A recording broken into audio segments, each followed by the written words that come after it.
한국에 올 때 제가 또 유난히 눈에 띈 게 있었어요. 어떤 게? 십자가. 아, 십자가. 한국에 유독 많기는 하죠. 유독 많잖아요. 네. 신달소. 안녕하세요. 신앙을 달리는 소녀의 유은경입니다. 여러분, 우리가 결혼을 하는 것은 하나의 가정으로 맺어지면서 서로 의지하기 위한 것인데요. 이렇게 행복해야 되는 가정이 폭력으로 인해 지옥이 되는 경우도 있죠. 오늘의 주인공은 이런 가정의 고통으로 인해서, 가정의 폭력으로 인해서 많은 고통과 어려운 환경을 지나오셨던 분입니다. 하지만 지금은 하나님을 만나심으로 인해서 이러한 고통을 다 극복하시고요. 지금은 복음의 은혜로서 많은 분들에게 하나님의 이런 말씀과 은혜를 전도하고 계시는 분입니다. 오늘의 주인공 이오카 전도사님 반갑습니다. 반갑습니다. 이오카라고 합니다. 네, 와 전도사님 오늘 오시는데 조금 날이 풀리기는 했어도 오시는데 좀 춥지는 않으셨어요? 오늘 춥진 않았어요. 너무 따뜻했고 뭐 아무리 추운들 정말 옛날에 제가 살던 거 생각하면 아무것도 아니죠. 네. 아, 지금은 이렇게 웃고 계시는데 사실은 이제 그 과거의 일들이 사실 시간이 지나서야 웃는 거지 그때 정말 힘든 일들을 겪으신 거잖아요. 그렇죠. 예, 유년 시절에 주로는 가난과 또 가정의 폭력으로 인해서 많이 힘드셨다고 들었는데 구체적으로 어떤 일들을 겪으셨던 거예요? 정말 옛날에 살던 거 생각하면 생각하기 싫을 정도죠. 옛날에 정말 아버지는 술만 마시면 집에 들어와서 행패를 부리고 온 가족 때리고 내쫓고 그 추운 겨울에 정말 몇십 도 되잖아요, 중국에는. 근데 내쫓으면 갈 데가 없잖아요. 그러면 막 이웃집가 숨거나 아니면 막 아버지가 찾아올까 봐 창고 같은데 숨고 이랬어요. 그러면 또 아버지가 또 찾아와가지고 또 우리를 내놔라고 난리치니까 또 집을 가야 되잖아요. 네. 그러면 또 때리고. 하여튼 그게 너무 삶이 너무 반복이 된 것 같아요. 그래서 남들은 아버지 하면은 너무 아버지에 대해서 정말 좋은 감정이 있고 아버지 하면 사랑이잖아요. 그쵸, 든든하고, 네, 든든하고. 버팀목이고. 예, 예. 근데 우리는 아버지 하면 그 아버지 술주정 때문에 정말 생각하기 싫을 정도로 너무 아버지를 싫어했어요. 예. 그쵸, 공포의 대상이었을 것 그렇죠. 같아요.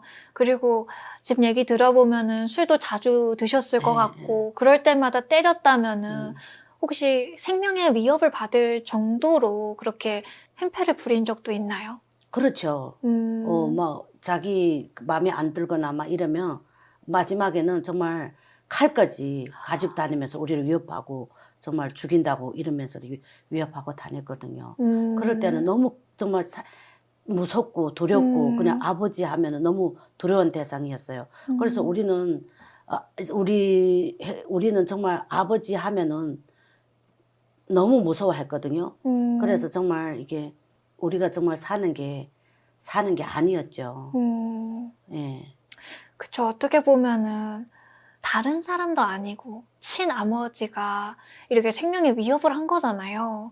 그러면은 정말 항상 공포에 떨어야 했을 거고 많이 무서웠을 것 같은데 그러면은 이 친아버지랑은 계속 같이 사셨던 건가요? 아니면 아니에요. 그렇게 맨날 정말 술 취하면은 술만 마시면 가족들 칼까지 들고 다니면서 위협하니까 제가 13살 되던 해 엄마랑 아버지랑 이혼했어요. 그래도 다행이네요. 네. 그리고 그 다음에 엄마가 저랑 제 동생을 데리고 재혼을 하신 거죠. 재혼하셨다고 하면은 새아버지가 생기신 건데 그렇죠. 어쨌든 이제 이런 폭력적인 아버지를 피해서 이렇게 재혼하신 거잖아요. 이 새아버지와의 생활은 좀 어떠셨어요? 새아버지는 때리지는 않았어요. 때리지는 않았는데 알코올 중독자였어요. 그리고 술 마시면 일 못하잖아요. 그쵸. 알코올 중독 걸린 분들은 일 못해요. 그러다 보니까 그 아버지는 거의 폐인 같은 사람이었어요. 그러다 보니까 우리 집에 가난한 거는 그때나 뭐 지금이나 똑같았어요. 그럼 가장의 역할을 못 하셨던 거네요. 그렇죠. 그래서 정말 13살이면 어때요? 한창 공부할 나이잖아요. 그쵸. 그랬지 공부하고 싶어도 공부 못하고 또 친구들이랑 놀고 싶어도 못 놀았어요. 왜냐? 그때부터 저도 엄마 따라다니면서 일을 해야 되니까. 그래서 13살부터 엄마 뒤 졸졸 따라다니며 일을 했어요. 왜냐? 할 줄 모르잖아요. 뭐 할 줄 알겠어요, 13살이. 그쵸. 예, 그래서 엄마 뒤 따라다니며 일하는 거 배운 거죠. 그래서 한 2년 뒤에 돼서 그때부터는 정말 제가 가장이 된 거죠. 그래서 밭에서 정말 우리는 또 밭도 없었어요. 그러다 보니까 남의 밭에서 일을 하고 싹 일을 하면서 돈 벌면서 살은 거죠. 아, 사실 13살이 정말 어리잖아요. 그렇죠. 한국으로 따지면 초등학교 6학년인데 그 어린 나이부터 그 작은 손으로 그렇게 힘든 일들을 했을 거란 생각 드니까 어떻게 보면은 소녀 가장이었던 거잖아요. 그렇죠. 새아버지는 폐인이라서 경제활동도 못 하시고 그럼 많은 사실은 마음의 병이 들 수밖에 없는 그런 환경이었을 것 같은데 그때 심정이 좀 어떠셨어요? 그때 심정 말하기 싫을 정도죠. 정말 지금까지 살면서 다시 생각하고 싶지 않은 그 시절인 거죠.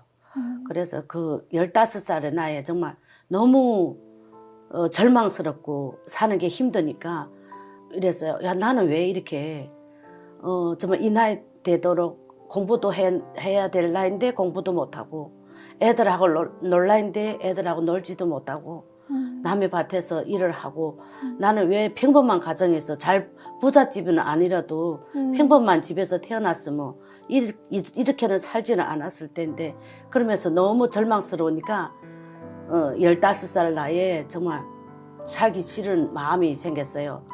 그래서 정말 그때 이게 자살 시도를 한 거죠.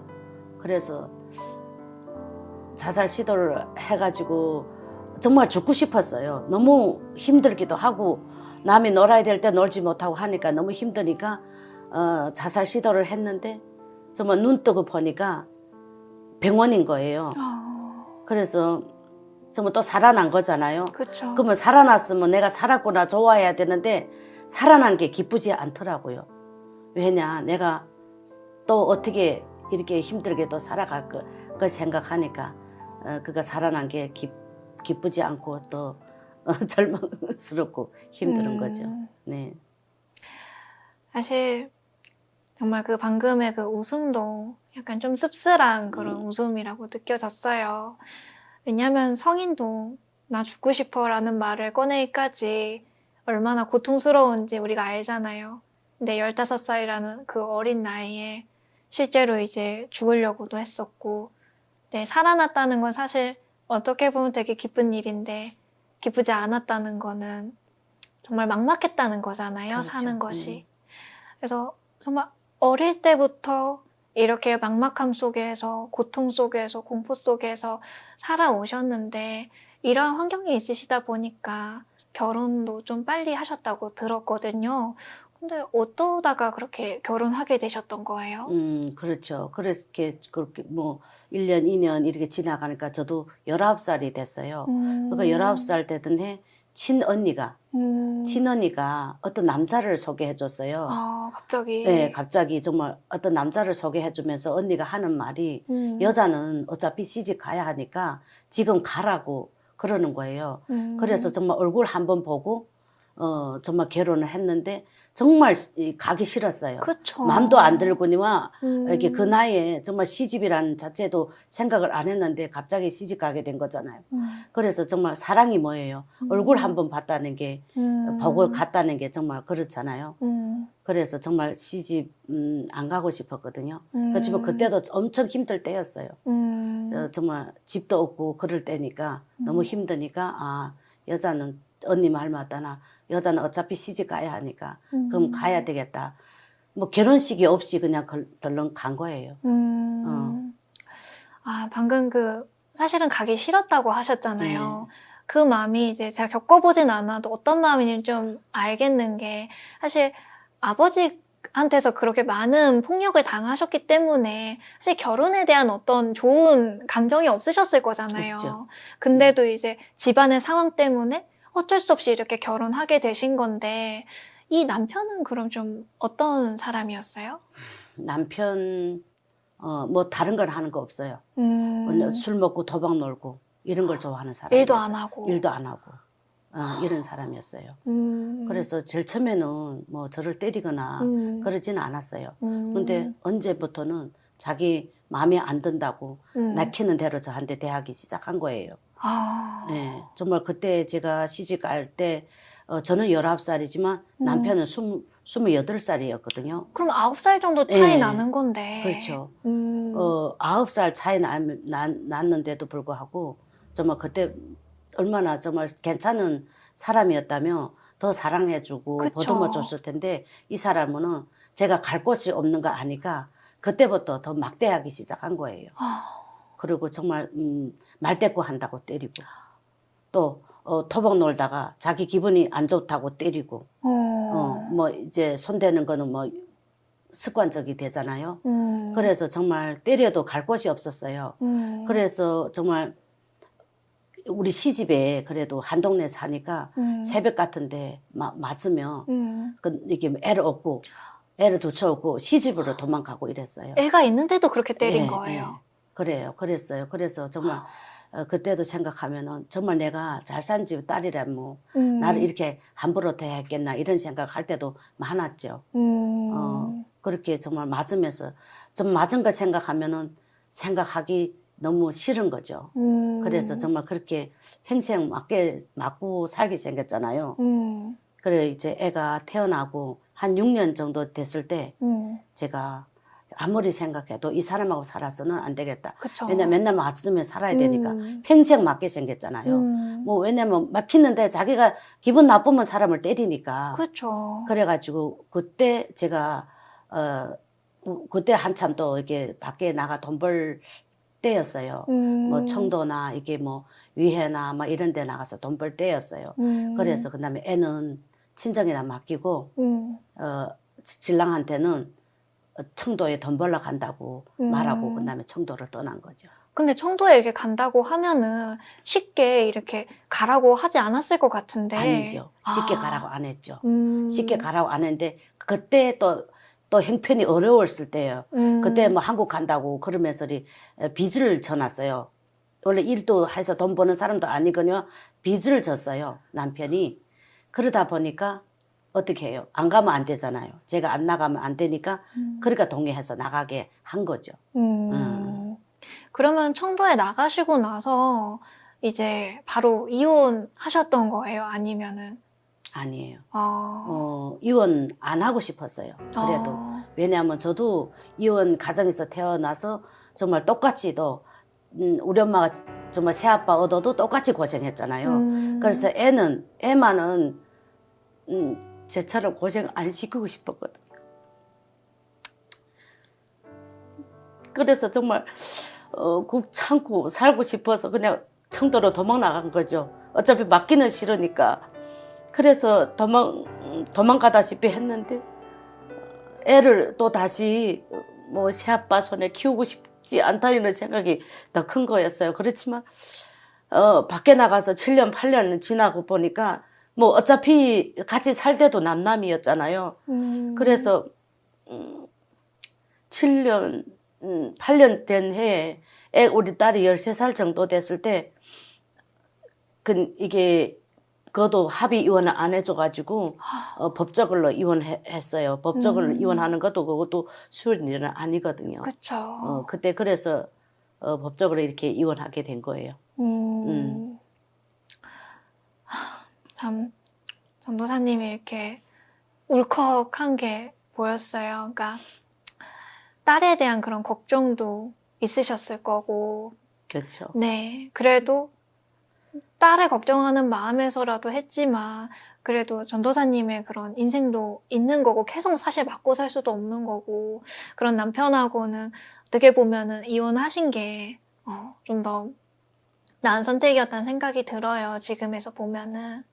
근데 주변에서도 그렇지만 사실 이렇게 고통스러운 가정 환경 속에서 뭐 합의 이혼이든 뭐 소송을 걸어서 이혼하든 어쨌든 이렇게 벗어나게 되신 거잖아요. 그렇죠. 자유롭게 되신 거잖아요. 그럼 그때 그 어떤 딱 자유롭게 되셨을 때 어떤 기분이셨는지. 그때 정말 이혼하고 나서는 정말 이게 날라다릴 기분이었어요. 아, 걱정은 좀 있었어도. 걱정, 애 키우는 걱정은 있어도 날아다니는 기분, 정말 해방받은 기분이었어요. 그래서 막 이렇게 언니들한테 나는 어깨에 뭐 날개가 달렸다 이러면서리 홀가분해져가지고 엄청 기분이 좋았는데 그것도 또 잠시였어요. 아, 왜냐 애를 또 키워야 되잖아요. 혼자서 그쵸. 애를 또 키워야 되고 그래 애는 또 데리고 다니면 애를 공부도 시켜야 되고 해야 되잖아요. 그래서 그다음에 친정 이게 돈만 이게 월급 받으면 친정이라가 70% 정도는 친정이라 보내고 나머지는 생활비에 썼죠. 그러면은 정작 모으거나 이제 전도사님께서 쓸 수 있는 돈이 얼마 없으셨을 것 없었죠. 같은데. 아. 없었어요. 그냥 정말 생활비죠. 여자들도 생활비 좀 있어야 되잖아요. 그래서 정말 말을 있잖아요. 밑 빠진 독 물 붓기라고. 아무리 벌어도 돈이 안 모여지는 거예요. 그래서 정말 그때부터 돈 버는 데 집착하고 하면서 이게 뭐 돈 벌려고 이것저것 아마 많이 한 것 같아요. 돈 된다는 거는 다 한 것 같아요. 그때 이제 자녀를 키우려고 돈 번 데 집착한 것도 있지만 어떤 마음에서 그 채워지지 않는 것을 돈으로 좀 채우려고 하는 것도 좀 있으셨을까요? 그렇죠. 아. 왜냐하면 제가 지금까지 돈이 없었기 때문에 정말 이게 길거리 전전할 때도 많았고 정말 얼마나 힘들게 정말 청도 나갔을 때도 돈이 없어서 엄청 고생을 했거든요. 집이 없어서 정말 이게 집이 없은 거는 정말 그때나 이때나 똑같은 것 같았어요. 그래서 정말 돈이 없어서 내가 이렇게 남편한테 맞으며 살아야 되고 돈이 없어서 정말 길거리 전전하며 다닌 거잖아요. 그러다 보니까 돈 벌고 돈 모으는데 엄청 집착한 거죠. 네, 사실은 좀 이해는 가요. 왜냐하면 이런 일들을 1년 1년 아주 어릴 때부터 겪어 오시면서 주변에 도움을 뻗으려고 해도 부모도 형제도 남편도 도와줄 수 없는 이 상황에서 또 그런 상황에서는 우리가 돈이나 물질에서 이거가 있으면은 내가 보호받을 수 있어 라는 생각을 자연스럽게 하게 되잖아요. 그렇죠. 그래서 세상에서는 사람은 믿지 마라. 돈을 믿어라. 이런 말도 있잖아요. 그렇죠. 네. 그러면 이러한 환경 속에서 돈에 이렇게 어떻게 보면 정말 집착을 하고 일하는데 많이 이렇게 여러 가지 일을 하셨다고 들었는데 나중에는 한국에도 나오게 되셨다고 들었어요. 네, 그렇죠. 그래서 그때 또 이게 중국에서 한국 가는 게 정말 유행이랬어요. 아. 여기저기에서 뭐 한국 간다고 그러더라고. 돈 벌러 간다고. 그래서 저도 그래서 2008년에 한국에 또 돈 벌러 온 거죠. 아. 한국에 돈 벌러 왔어도 정말 돈 된다는 일은 아마 다 한 것 같아요. 아, 한국에 와서도. 네. 그래서 정말 집착을 많이 했죠. 돈 벌려고 해. 이것저것 다 하면서. 그러다가 그래도 또 어느 세월이 좀 지나니까 돈이 좀 모아지고 애도 또 다 컸고. 그래서 가게를 하나 했어요. 아. 가게를 하나 하면서 이제는 정말 이제는 옛날에는 정말 이게 돈 벌어야 되잖아요. 애도 키워야 되고 먹고 살아야 되고 이런데 너무 이게 그거 하다 보니까 내 인생이 없었어요. 그쵸. 네, 애도 키워야 되고 그러다 보니까 내 인생이 없었는데 가게를 하고 애도 다 컸고 이제는 정말 돈 벌어서 나만 쓰면 되는데 갑자기 너무 이렇게 공허한 거예요. 돌아보니까 내 인생이 하나도 없는 거예요. 그래서 돌아다 보니까 내 인생이 없고 하니까 나는 뭐를 해야 되지? 이제는 정말 뭘 하고 살아야지. 돈도 이제는 내 쓰고 싶은 대로 쓸 수도 있고 뭐 해야 되지 생각해 보니까 정말 내가 왜 이렇게 공허한지 생각해 보니까 한국에 올 때 제가 또 유난히 눈에 띈 게 있었어요. 어떤 게? 십자가. 아, 십자가. 한국에 유독 많기는 하죠. 유독 많잖아요. 네. 그때도 정말 어두움 때 이게 공항에 도착해서 보니까 정말 보이는 게 높은 있는 게 다 십자가였어요. 네, 맞아요. 이렇게 십자가. 그래서 한국에는 제일 처음에는 이게 십자가인지도 몰랐는데 이게 후에 보니까 그게 다 십자가라고 그러더라고요.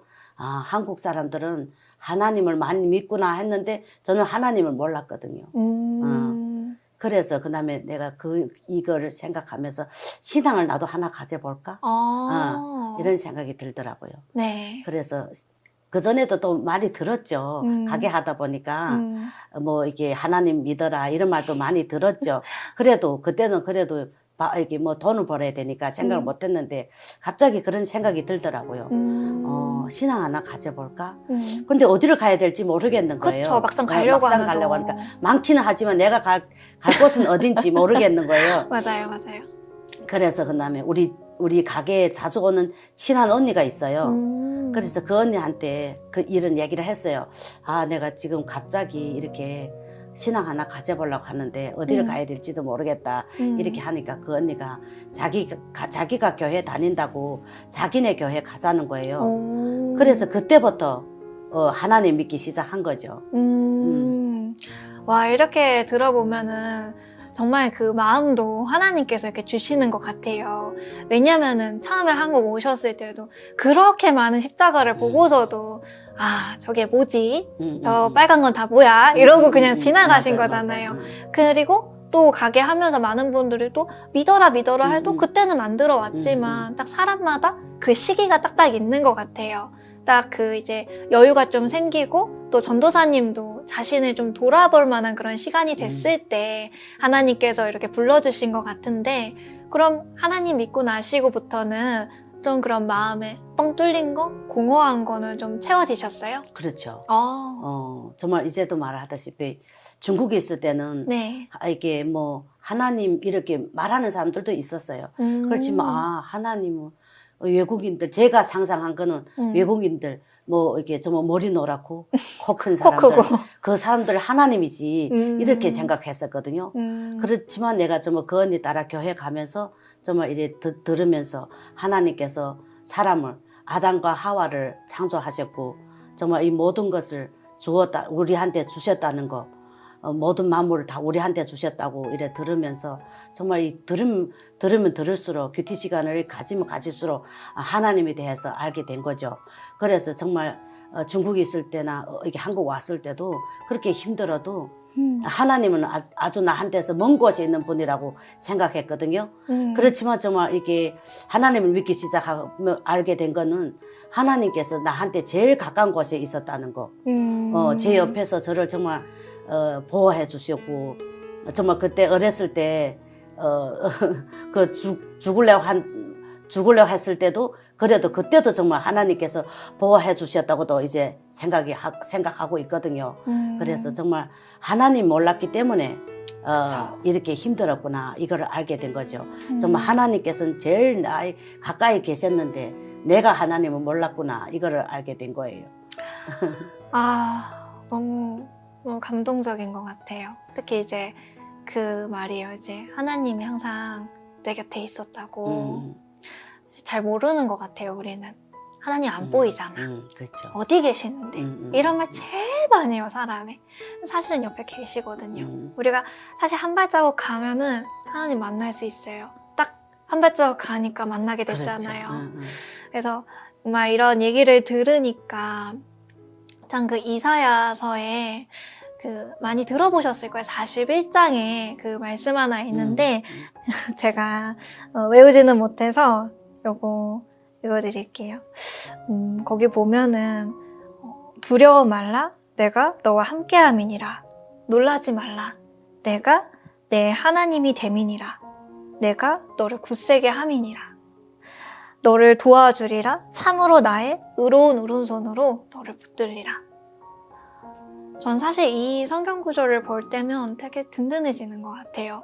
정말 멀다고 생각했던 하나님이 사실 항상 내 손을 이렇게 붙들어 주시고 내 등을 이렇게 밀어주시고 항상 따뜻하게 저를 바라봐 준다는 그런 생각이 들거든요. 오늘 전도사님의 얘기를 들어보니까 전도사님에게도 그런 하나님의 손길이 항상 있지 않았나 싶어요. 그렇죠.